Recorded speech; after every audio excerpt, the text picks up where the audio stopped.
Social மீடியால இன்னைக்கு பெருகி வர காலம், அனைத்துமே இன்டர்நெட், அனைத்துமே சோசியல் மீடியா ஆயிடுச்சு, சமூக வலைதளம் ஆயிடுச்சு. அதுல மிகப்பெரிய அளவுல பொய் செய்திகளும் வதந்திகளும் பல பேர் பரப்பிட்டு இருக்காங்க. ஒரு உண்மை எவ்வளவு சீக்கிரம் போய் சேருதோ அதை விட 2 மடங்கு 3 மடங்கு ஸ்பீடா ஒரு பொய் செய்தி போய் ஈஸியா மக்கள்கிட்ட போய் சேர்ந்துரும். இன்னைக்கு இந்தியாவில் இருக்கக்கூடிய ஒரு பாசிச கும்பல் இந்த பொய் செய்தி ஃபேக் நியூஸை பரப்புறதையே ஒரு அடிப்படை கொள்கையா ஒரு ஃபுல் டைம் ஜாபாவே பண்ணிட்டு இருக்காங்க. யாருன்னு நான் உங்களுக்கு சொல்ல தேவையில்லை. பொய் செய்திகள் மூலம் மக்களை குழப்பணும், அவங்களுடைய அறிவை மழுங்கடிக்கணும் அப்படிங்கிறதுக்காக அதையே ஒரு நோக்கமாக எடுத்து பொய் கதைகளை, கட்டுக்கதைகளை அவிழ்த்து விட்டுக்கிட்டே இருக்காங்க. பொய் செய்திகளை எப்படி கையாளும் அப்படின்ற கேள்வி இன்னைக்கு வேர்ல்டு ஃபுல்லா, உலகம் முழுக்க இன்னைக்கு அந்த கேள்வி எழுந்துட்டு இருக்கு. வதந்திகள்ல, ரூமர்ஸ்ல 2 வகை உண்டு. ஒன்னு மிஸ்இன்ஃபர்மேஷன், இன்னொன்னு டிஸ்இன்ஃபர்மேஷன். மிஸ்இன்ஃபர்மேஷன் அப்படிங்கிறது எந்த உள்நோக்கமும் இல்லாம பரவுகின்ற செய்திகள். ஆனா இந்த டிஸ்இன்ஃபர்மேஷன் அப்படிங்கிறது திட்டமிட்டு பிளான் பண்ணி ஒரு உள்நோக்கத்தோட பரப்பப்படுகின்ற அந்த பொய் செய்தி. மிஸ்இன்ஃபர்மேஷனை விட டிஸ்இன்ஃபர்மேஷன் மிக மிக ஆபத்தானது. குறிப்பா குளோபல் ரிஸ்க் ரிப்போர்ட் 2024 அவங்களுடைய அறிக்கையின்படி உலகத்தில் இருக்கக்கூடிய இன்னைக்கு மிகப்பெரிய ஆபத்துகள்ல 2வது இடத்துல இருக்கக்கூடியது இந்த டிஸ்இன்ஃபர்மேஷன் தான். இன்னைக்கு 2வது இடத்துல மிஸ்இன்ஃபர்மேஷன், டிஸ்இன்ஃபர்மேஷன் இருக்கலாம். ஆனா இன்னும் 2 ஆண்டுகள் கழிச்சு இந்த டிஸ்இன்ஃபர்மேஷன் மற்றும் மிஸ்இன்ஃபர்மேஷன் இரண்டும் தான் உலகத்திலேயே மிகப்பெரிய ஆபத்தாக, அச்சுறுத்தலாக மக்களுக்கு இருக்க போகுது. போலி செய்திகள் மட்டுமல்ல, இன்னைக்கு ஹேட் ஸ்பீச், வெறுப்பு பேச்சும் பெரிய அளவுல மக்களையும் நம்முடைய நாட்டையும் பாதிச்சுட்டு இருக்கு. குறிப்பா சிறுபான்மையின மக்கள், ஒடுக்கப்பட்ட மக்கள், அவங்க வெறுப்பு பேச்சால ரொம்பவே பாதிக்கப்படுகின்ற சூழல் இன்னைக்கு ஏற்படுத்தி இருக்கிறாங்க. இதுக்கு நாட்டில் பல உதாரணங்களை நான் சொல்லலாம். சில வருடங்களுக்கு முன்பு வட மாநிலங்கள்ல பீஃப் சாப்பிடுறாங்க, பீஃப் வச்சிருந்தாங்க அப்படின்னு கும்பலா சேர்ந்து மக்களை அடிக்கிறதெல்லாம் விஷுவல்ஸ் நீங்க பார்த்திருப்பீங்க. வட மாநில தொழிலாளர்கள் தமிழ்நாட்டில் தாக்கப்படுறாங்கன்னு சில வருடங்களுக்கு முன்பு அந்த வதந்தியும் பரப்புனாங்க. உடனே பீகார்ல இருந்து நம்முடைய முதலமைச்சர் அவர்கள் என்ன பண்ணாருன்னா, அங்க இருக்கக்கூடிய ஆபீசர்ஸ் எல்லாம் வர வச்சு வட மாநில தொழிலாளர்கள் இருக்கிற இடங்களுக்கெல்லாம் அவங்களை அனுப்பிச்சு அரசு சார்பாக அவங்களை கொண்டு போய் காட்டணும், அவங்க எல்லாம் பாதுகாப்பா இருக்காங்க, அவங்களுக்கு எந்த விதமான டிஸ்டர்பன்ஸ் இல்லை அப்படிங்கறத உறுதி செஞ்சாங்க. அவங்க இங்க சேஃபா இருக்காங்கன்னு பீகார் அதிகாரிகள் உறுதி செஞ்சாங்க. அது மட்டும் இல்ல, எனக்கே இந்த பிரச்சனை நடந்துச்சு.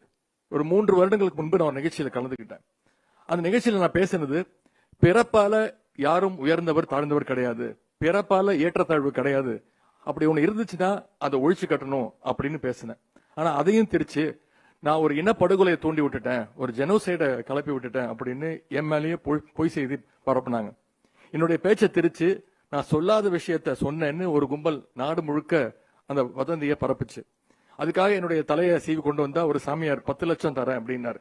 இன்னொரு சாமியார் அதுக்கு போட்டி போட்டுட்டு உதயநிதி தலையை சீவி கொண்டு வந்தா நான் 10 லட்சம் இல்ல 1 கோடி தரேன் அப்படின்னு என்னுடைய தலைக்கு விலை பேசினாங்க. உடனே மன்னிப்பு கேட்க சொன்னாங்க. நான் சொன்ன மன்னிப்பு கேட்க முடியாது, நீங்க யார வேணா போய் பாத்துக்கோ, எந்த கோர்ட்டுக்கு வேணா போ, எந்த வழக்கையும் சந்திக்க நான் தயார், நான் பேசினதுல எந்த தப்பும் கிடையாது அப்படின்னு சொன்னேன். மற்ற மாநிலங்கள் போல தமிழ்நாடு எதையும் உடனே நம்பாது என்பதற்கு இங்க வந்திருக்கக்கூடிய மாணவ செல்வங்கள் நீங்க தான் அதற்கு சாட்சி. இதற்கு மிக மிக முக்கிய காரணம் என்னன்னா, இது தந்தை பெரியார் அவர்களால் பண்படுத்தப்பட்ட மண். தந்தை பெரியார் அவர்கள் என்ன சொல்லிட்டு போயிருக்காரு, அவர் என்ன சொன்னாரு, ஒரு விஷயத்தை யார் சொன்னாலும், ஏன் அதை நானே சொன்னாலும் அதை நீ நம்பாதன்னு சொன்ன ஒரே தலைவர் தந்தை பெரியார் அவர்கள் தான். தலைவர்கள் என்ன சொல்லுவாங்க, பொய்யான விஷயத்தை கூட சொல்லி இதை நீங்க நம்பணும் அப்படின்னு சொல்லுவாங்க. ஆனா தந்தை பெரியார் அவர்கள் ஒரு பொய்யான விஷயத்தை யார் சொன்னாலும், ஏன் அதை நானே சொன்னாலும் நம்பாதன்னு சொன்ன ஒரே தலைவர் தந்தை பெரியார் அவர்கள். தந்தை பெரியார் அவர்கள் இன்னொன்னு சொன்னார், உன்னுடைய பகுத்தறிவுக்கும் புத்திக்கும் எது சரின்னு பட்டுதோ அதை மட்டும் நீ ஏத்துக்கோ, இல்லனா ஏன் எதுக்குன்னு எதிர்த்து கேள்வி கேளுன்னு சொன்னார் தந்தை பெரியார் அவர்கள். அந்த வழியில இன்னைக்கு ஃபேக் நியூஸை தடுக்கணும்னு, அதை பத்தி அவேர்னஸ் மாணவர்களுக்கு ஏற்படுத்தணும்னு நம்முடைய முதலமைச்சருடைய வழிகாட்டுதலோடு அரசு சார்பாக ஒரு டெடிகேட்டட் ஃபேக்ட் செக்கிங் யூனிட் தொடங்கப்பட்டுச்சு.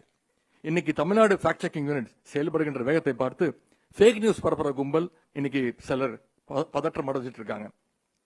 கடந்த ஆண்டுகளை விட சமீப காலமா ஃபேக் நியூஸ் பரவுறது தமிழ்நாட்டில் இன்னைக்கு மிகவும் குறைஞ்சிட்டு இருக்கு. அது அடியோடு நிப்பாட்டப்படணும். அதுக்கு ஃபேக்ட் செக் யூனிட்டுக்கு என்னுடைய பாராட்டுக்கள், என்னுடைய வாழ்த்துக்களை உங்கள் சார்பாக தெரிவிச்சுக்கிறேன். ஃபேக் நியூஸை எப்படி ஹேண்டில் பண்றதுன்னு ஸ்டூடெண்ட்ஸ், கவர்மெண்ட் அபிஷியல்ஸ், ப்ரொஃபசர்ஸ்னு இந்த 3 ஆண்டுகள்ல கிட்டத்தட்ட 47,000 பேருக்கு ட்ரைனிங் கொடுக்கப்பட்டிருக்கு. அதோட கண்டினியூஷன் தான் இன்னைக்கு இந்த ஒர்க் ஷாப் நடத்தப்பட்டிருக்கு. இந்த ஒர்க் ஷாப்ல கலந்துக்கிற நீங்க உங்களுடைய நண்பர்கள், உங்களுடைய குடும்பத்தினர், உங்களுக்கு தெரிஞ்சவங்க கிட்ட எல்லாம் இத பத்தி பேசணும். இனிமே நீங்க Facebook, இன்ஸ்டாகிராம், ட்விட்டர் எல்லாம் போனீங்கன்னா அதுல வர ரீல்ஸ் எல்லாம் பார்த்துட்டு எது ரீல் எது ரியல் அப்படிங்கறத நீங்க பகுத்தறிஞ்சு யோசிக்கணும். முக்கியமா நீங்க எல்லாரும் ஃபேக் நியூஸை வீழ்த்துற அந்த வாரியர்ஸா களத்துல நிக்கணும், செயல்படணும்னு கேட்டுக்கிறேன். உங்க அத்தனை பேருக்கும் என்னுடைய வாழ்த்துக்களை நான் தெரிவிச்சுக்கிறேன். பொய்கள் வீழட்டும், உண்மை ஓங்கட்டும், பொய் செய்தியற்ற சமூகத்தை அமைப்போம்னு சொல்லி இந்த வாய்ப்புக்கு நன்றி கூறி விடைபெறுகின்றேன். நன்றி, வணக்கம்.